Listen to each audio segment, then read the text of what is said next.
모든 고난과 또 순환의 역사를 지내고 난 뒤에 마침내 이제는 구원에 이르게 될 것을 말씀하시는데, 결국 그것은 하나님께서 이스라엘 민족들에게 보내실 한 왕을 통해서 이루어질 것이다 라고 말씀하십니다. 이것은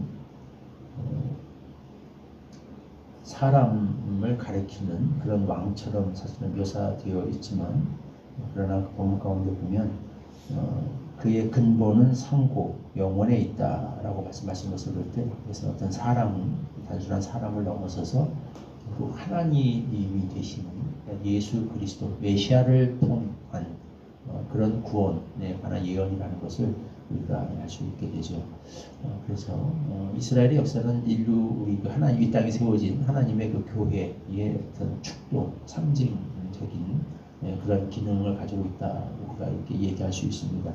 그리고 하나님께서 이 땅에 세우신 당신의 나라 이스라엘로 시작이 되었고 교회로 이어질 당신의 공동체, 그 나라의 온전한 구원과 구속을 이루게 되시는 일이 메시아 예수 그리스도를 통해서 이루어지게 될 것을 본문은 이야기하고 있습니다. 그는 베들레헴에서 태어나게 될 것이고, 사람의 베들레헴에서 태어난다는 얘기, 이렇게 다윗의 혈통 가운데 나오게 될 것을 암시하고 있죠. 그리고 하나님의 본체가 되시는 그런 분이십니다. 이분은 오셔서 큰 능력으로, 강력한 능력으로 모든 원수들을 쳐서 멸하고 그 백성을 구원하시게 될 겁니다. 모든 열방이, 그동안 하나님의 백성 이스라엘을 괴롭혔던 모든 열방들이 그 앞에 무릎을 꿇고 다 경배를 하게 될 것인데요. 이것은 여러 차례 성경 여러 곳에서 예언된 말씀이죠. 다니엘의 예언 속에서 나타났고, 마지막 때에 한 돌이, 사람의 손으로 뜨지 않은 한 돌이 날아와서 모든 열방 나라들을 다 쳐서 멸하고 온 세상을 가지고 끼치는 그런 일이 있게 될 것이다. 다니엘이 환상을 통해서 그걸 봤습니다. 느부갓네살이 본 거죠. 그러나 이제 다니엘을 통해서 하나님이 해석을 해주신 거죠. 그래서 이것이 결국 이 마지막 때에 하나님이 세우실 그 한 나라, 그 나라가 세상의 모든 나라들을 다 쳐서 멸하고 이 땅 위에 온전한 영원한 나라로 우뚝 서게 될 것을 나타내시는 그런 말씀이었습니다. 계시록에서도 이것이 다시 한번 나타나게 되고, 성경이 여러 곳에서 예언이 되는 말씀이죠.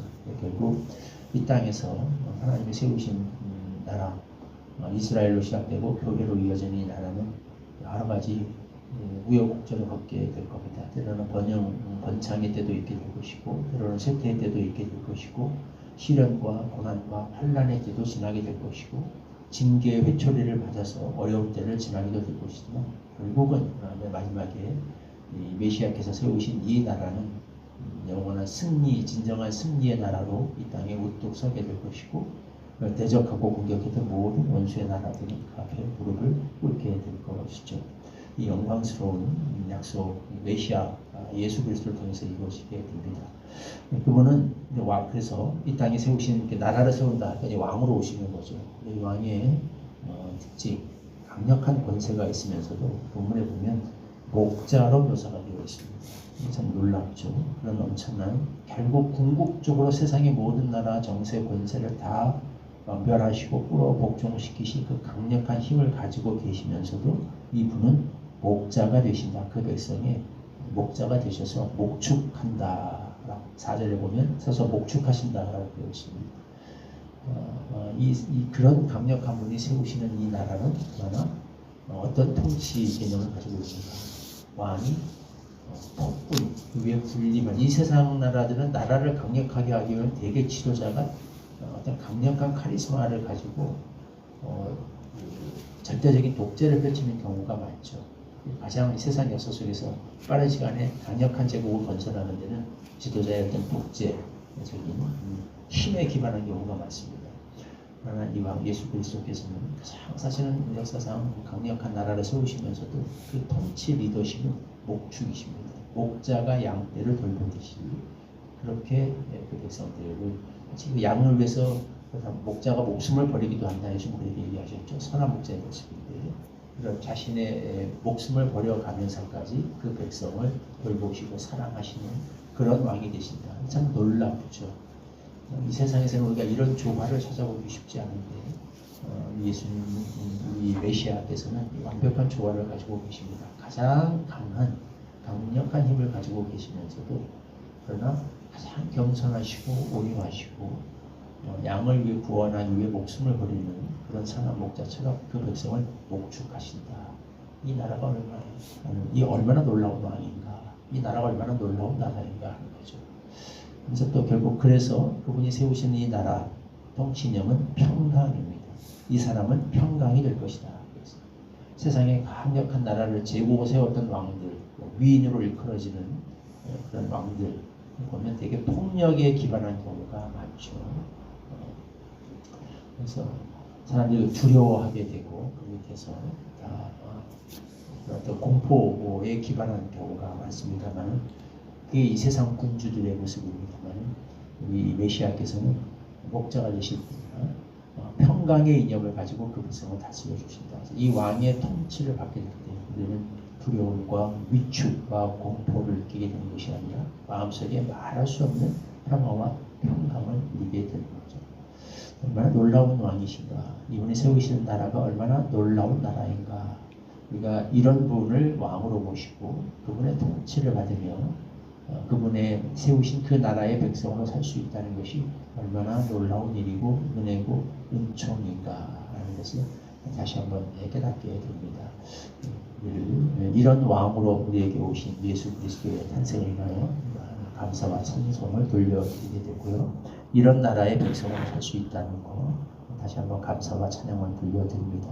이런 감사와 감격을 가지고 오늘 성탄을 보냈으면 좋겠고 또 우리 모든 예배의 순간과 삶의 순간들이 이런 감사와 감격으로 충만해질 수 있기를 소망합니다.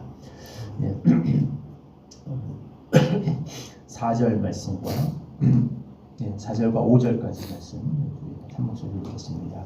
시작. 그가 여호와의 능력과 그의 하나님 여호와의 이름의 위엄을 의지하고 서서 목축하니 그들이 거주할 것이라. 이제 그가 창대하여 땅끝까지 미치리라. 이 사람은 평강이 될 것이라. 아수르 사람이 우리 땅에 들어와서 우리 궁들을 밟을 때에는 우리가 7 목자와 8 군왕을 일으켜 그를 치리니. 감사합니다. 이 땅에 평강의 왕으로 오신 예수 그리스도 감사드립니다. 여러분은 강력한 힘과 권세를 가지고 계셔서 땅이 결국 모든 정사와 권세를 다 멸하시고 당신이 세우신 그 나라만이 이 세상에 남게 하실 것입니다. 그런 강력한 힘을 가지고서도 평강의 왕이 되셔서 목자가 양떼를 인도하듯이 이렇게 그 백성을 우리를 이끌어 가고 계시며 이끌어 가실 것입니다. 이런 주님이 우리의 왕이 되심을 감사합니다. 이런 주님께서 세우신 놀라운 나라의 백성으로 우리가 부름받은 것을 감사 찬송합니다. 이 감사와 감격을 가지고서 예배하는 오늘 하루가 되게 하시고 그런 감사와 감격이 우리가 드리는 모든 예배의 순간과 살아가는 삶의 순간에 충만할 수 있게 하여 주시옵소서. 예수님의 이름으로 기도하옵나이다. 아멘.